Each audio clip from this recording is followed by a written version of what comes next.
साई राम। ओम साई राम। ओम साई राम।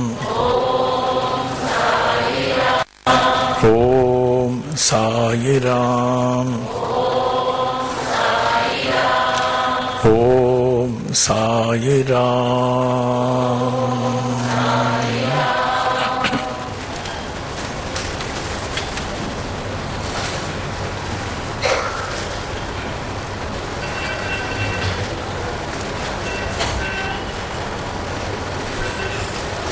शिरडी वाले बाबा साईं की अपार कृपा है, जिस कारण हम लोग यहां सब एकत्रित हैं। आपने साईं बाबा को नहीं चुना, बाबा ने आप लोगों को चुना।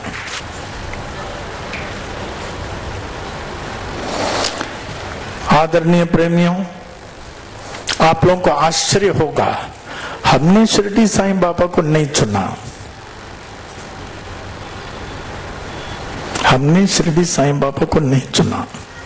आप कहेंगे कैसे? 7 दिसंबर 1958 में जब बाल योगिनी सरस्वती अम्मा के आश्रम में अंधेरी में गया था, विश्व प्रसिद्ध Rajendra Prasad president, chief minister YB चावन, बहुत लोग थे। मैं तो 22 साल का था, इलाहाबाद यूनिवर्सिटी का। बाबा के बारे में कुछ नहीं मालूम था।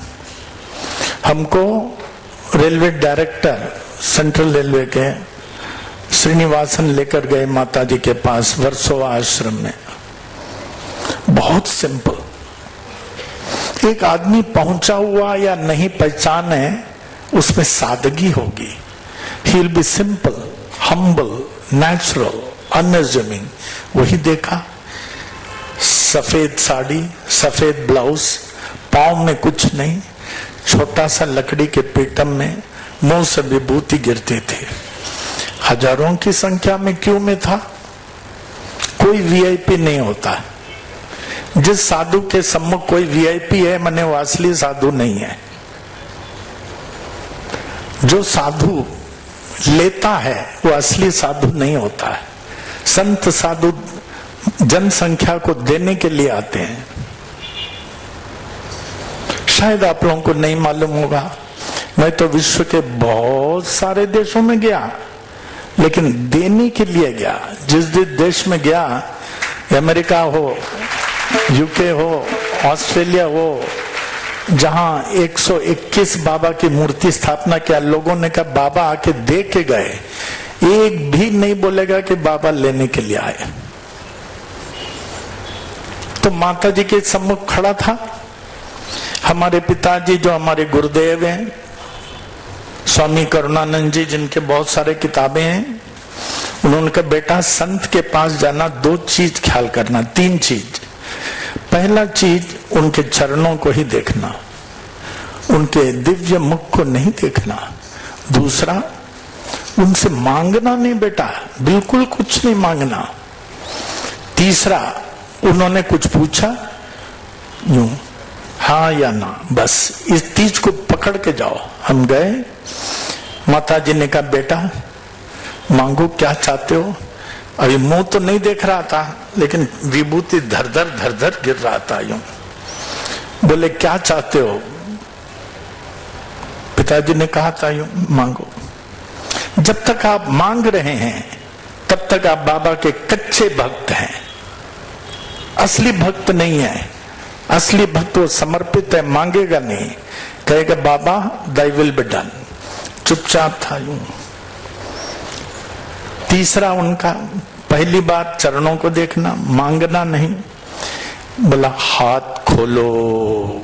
बाल योगिनी सरस्वती अम्मा, अंधेरी वर्सोवा आश्रम में।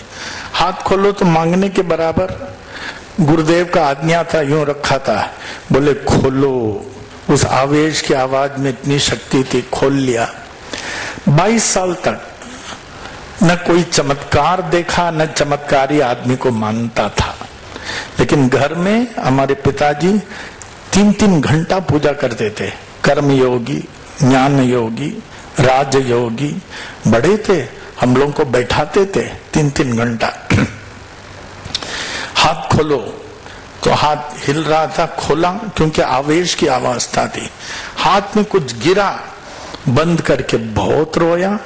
जीवन का प्रथम चमत्कार, हाथ में कुछ गिरा, रोया।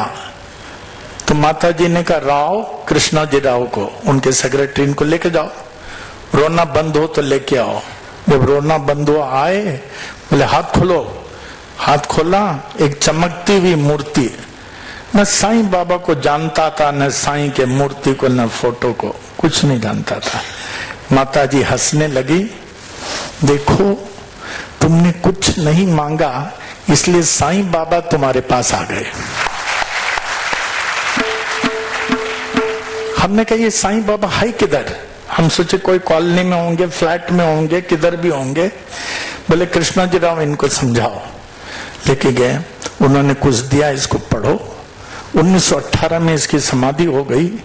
माता जी ने कहा कुछ मांगते तो देते थे, तुमने नहीं मांगा इसलिए बाबा आ गए, अब बाबा की लीला को देखो। तो बाबा ने चुना ना, हमने तो नहीं चुना। मैं तो बाबा को जानता ही नहीं, देखा ही नहीं, सुना ही नहीं, तब जाके बाबा आ गए। आज से आप भी अपने प्रार्थना में बाबा से कुछ नहीं मांगे, देखिए कैसे आपके अंतःकरण में जागृत हो जाएंगे। उसके बाद तो 58 से लीला देख रहा हूं। उन्होंने कहा शिरडी जाओ। बाबा ने 1918 में समाधि ली। अब भी बहुत सारे लोग हैं जो बाबा के समय के हैं, जाओ उनसे मिलो। जिन्होंने बाबा को देखा, सुना नहीं, सुनने वालों को उसके चक्कर में नहीं आना, जिन्होंने देखा तो तुरंत चले गया। 22 साल के था, शिरडी चले गया। हमारे साथ एक केपी शर्मा थे, उनको भी लेके गया। तो मिस्टर पाठक एक कोर्ट रिसीवर थे। हमने कहा पाठक जी, बाल योगिनी सरस्वती अम्मा के आश्रम के मैं हूं। अम्मा ने कहा उन लोगों से मिलो जो बाबा के साथ थे और उनसे पूछो और रिकॉर्ड करो।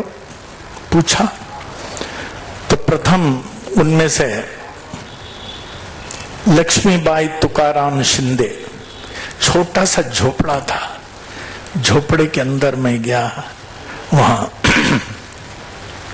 ये 59 की बात है, 58 में मूर्ति आई, 59। तो देखिए वो माता जी वहां मराठी जानती थी। तो वो देखी हमको, बोले बैठो। बोले मैं जा रहा हूं बाबा को खिलाने के लिए। माँ आपको ही बाबा ने 9 विधा भक्ति के रूप में सिक्का दिया था? हाँ हाँ ये है, फोटो दिया, ये रखो, मैं बाबा को खाना खिला के आता हूँ। हम बोले बाबा तो 1918 में चले गए, अब आप खाना कैसे खिलाएंगे 59 की बात? हंसे, बोले तुमको समझ में नहीं आएगा, मैं जाती हूँ। वो गई, जा करके 25 मिनट में लौटी होगी। कहने लगे हमने चावड़ी में और द्वारका माई में बाबा को खिला के आ रही हूँ। ऐसे थाली था, कपड़ा से ढका हुआ था। उन्होंने कपड़ा को खोला, हमारे साथ 2-4 और बैठे हुए थे, भाकरी और कुछ चटनी रहा होगा। हमको बोले लो खा लो। मैं बड़ा आश्चर्य में पड़ गया, हाथ हिलने लगा। जिसके हाथ से साईं बाबा, विश्व के गुरु, सदगुरु, तीनों लोग के ईश्वर जिसके हाथ से खाया, उसके हाथ का खाना सौभाग्य प्राप्त हो रहा। मेरा तो हाथ हिल रहा था, तो मुश्किल से मुंह में डाला। हम बोले बाबा आप कृपालु हैं, दयालु हैं, मेहरबान हैं, आज मैं वही भाकरी चटनी खा रहा हूं। आप विश्वास करेंगे, भले आप बाहर से बोलेंगे, अंदर से आप विश्वास नहीं करेंगे। वो भाकरी और चटनी का स्वाद अब भी है, अब भी है, 1959 का अब भी है। फिर उसके बाद में माता जी को साष्टांग प्रणाम किया। माँ आप धन्य हो गए, विश्व के मानव धन्य हो गए जैसे भगवान कृष्ण अर्जुन के द्वारा मानव को उपदेश दिए, आपके द्वारा 9 विधा भक्ति दिए, धन्य हो गए। फिर हमने कहा आप अपना एक अनुभव सुनाएंगे क्या? तो उन्होंने एक ऐसा अनुभव बताया। एक चीज मैं आपको बताता हूं। हमारे स्वामी जी रमण महर्षि उनके गुरु थे और गायत्री मंत्र के सिद्धा बड़े बड़े किताब लिखने वाले, गॉड एक्सपीरियंसेस, बहुत प्रवचन देते थे। बाद में वो साईं के चरणों में समर्पित हो गए। कहने लगे it is only and only the devotion of बाबा,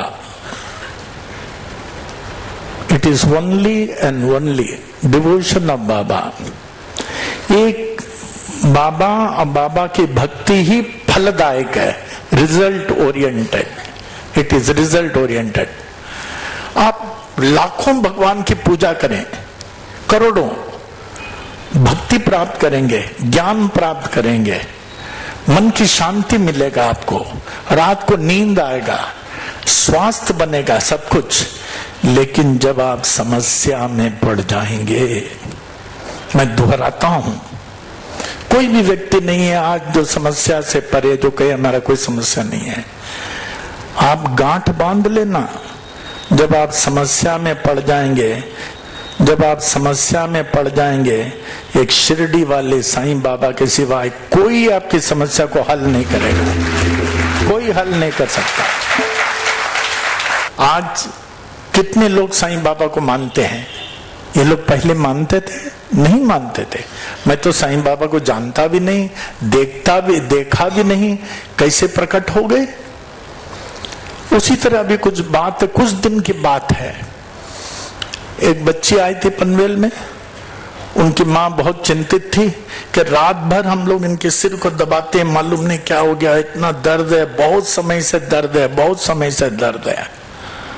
हमने कहा वो Baba they have come to you, कुछ नहीं, 2 मिनट या 1 मिनट मालिश किया।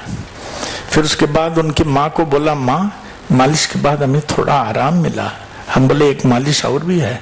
दूसरे मालिश में कहा मैं 100% ठीक हूं, because she had come to Sai Baba temple. और कहीं जाते ठीक नहीं होते थे। तो इसीलिए don't waste your time, surrender to Baba, तन मन धन से समर्पित हो जाएं। हे बाबा मैं आपका हूं, तन से मन से मैं आप और आपको ही चाहता हूं। जब जस्टिस एम बी रेगे इंदौर के जज सिर्फ विष्णु को मानते थे, जब डिप्टी कलेक्टर नाना साहब चंदोरकर ने कहा और अन्ना साहब डबोलकर, जज साहब आप एक बार तो बाबा के पास जाएं। अरे आप क्या बात करते हो, मैं विष्णु का भक्त हूं और विष्णु सहस्रनाम पढ़ता हूं, मुझे साक्षात्कार होता है। कहा आप एक बार हम लोग के साथ तो चलें, एक बार, फिर नहीं चलना। कहा ठीक है, लेकिन हमको किसी को नमस्कार करने को नहीं बोलना, और तुम कहते हो साईं बाबा न मालूम हो किस जात के, मैं नमस्कार वगैरह नहीं करूंगा। भले नहीं करो। जस्टिस एम बी रेगे मैंने हाईली एजुकेटेड हो गए, द्वार में खड़े थे, फिर दौड़ के जाके प्रणाम किए। नाना साहब चंदोरकर के, आप तो कह रहे थे प्रणाम नहीं करेंगे, लेकिन हमें विष्णु के रूप में दर्शन मिला। यही श्री राम है, यही श्री कृष्ण है, यही श्री विष्णु है, यही शिव है, यही दशावतार हैं। तो एक दिन वो तो समर्पित हो गए। एक बार जो बाबा को देखता था समर्पित हो जाता था। तो समर्पित हो गए। तो बाबा ने कहा, बाऊ तू तो बड़ा सेवा करता है, आज मैं महालक्ष्मी के रूप में हूं, जो तू मांगेगा हर महीना देगा हम, भले 5 रुपए से 100 रुपए तक। उन दिनों में इसकी वैल्यू थी। I am talking about 1910। तो जो मांगेगा सो मिलेगा, 5 से 10 रुपए 100 रुपए तक, और हर महीना तुमको दूंगा। वो चुपचाप थे। बाओ बोलो, इस समय मैं देने वाले मौज में हूं, ये मौत चले जाएगा, पूछो। बोले नहीं। पूछो। मैं पूछूंगा, आप देंगे क्या? मैं वचन देता हूं अल्लाह के नाम से दूंगा। कहा बाबा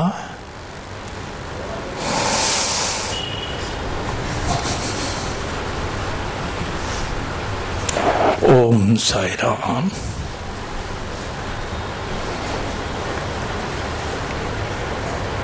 मुझे आपके सिवाय कुछ नहीं चाहिए, हर जन्म में मुझे आप ही चाहिए। बाबा बोले अल्लाह के नाम से ऐसे ही होगा, हर जन्म में आपके अंतःकरण और बाहर मैं ही रहूंगा। आपने सुना बलवंत खापारडे, बालक बलवंत खापारडे अमरावती। मैं तो बहुत लोगों से इंटरव्यू लिया हूं जो बाबा के साथ थे। आप हमारी किताबों को पढ़िए, समझिए कि जिन्होंने देखा उनका क्या अनुभव है। तो उन्होंने कहा एक बार बलवंत खापारडे ने, माँ हमने सुना बाबा सपने में आते हैं, मैं ये सब विश्वास नहीं करता, सपने में जो होता है सब झूठ होता है। बेटा ऐसा मत बोल, बाबा सपने में जाते हैं, जिसको चाहते हैं सपने में जाके शंका निवारण करते हैं, ऐसा मत बोल बेटा। माँ मैं नहीं मानता। रात को उसके सपने में बाबा आए, देखें उसके सपने आए, वो खाना खिला रहा है बाबा को, वो खाना खिला रहा है सपने में। सुबह बोला माँ हमने सपने में देखा। बोले बेटा तेरे सपने में बाबा आया, क्या हुआ? मैं उन्हें खाना खिला रहा हूं।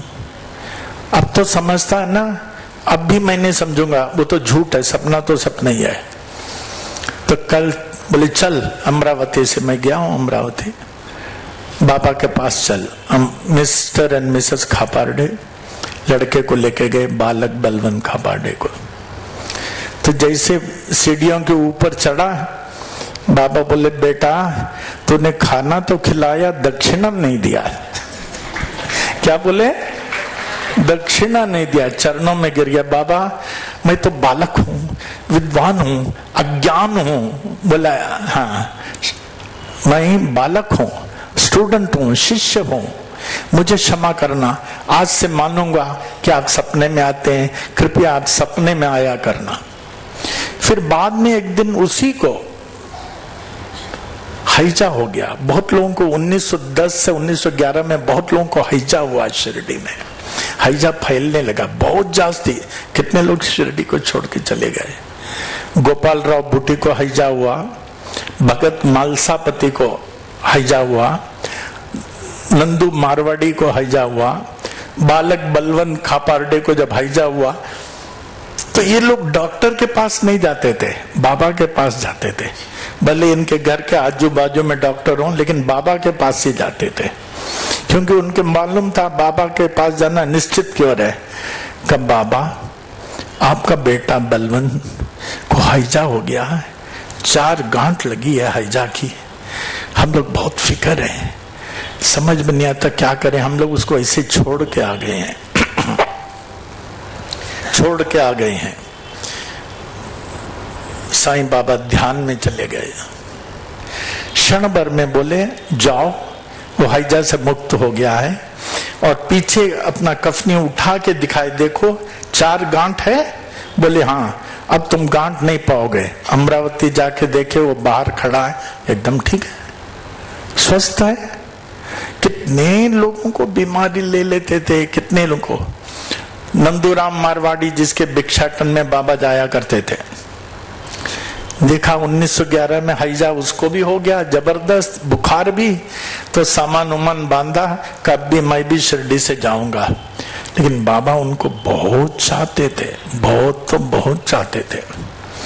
बाबा बोले नंदू तू भी शिरडी से जा रहा है, मैं तुमको कितना चाहता हूं, तू मत जा, तेरे को हैजा कुछ नहीं करेगा, मैं तेरे को हैजा से मुक्त कर दूंगा, तेरे को हैजा से मुक्त कर दूंगा।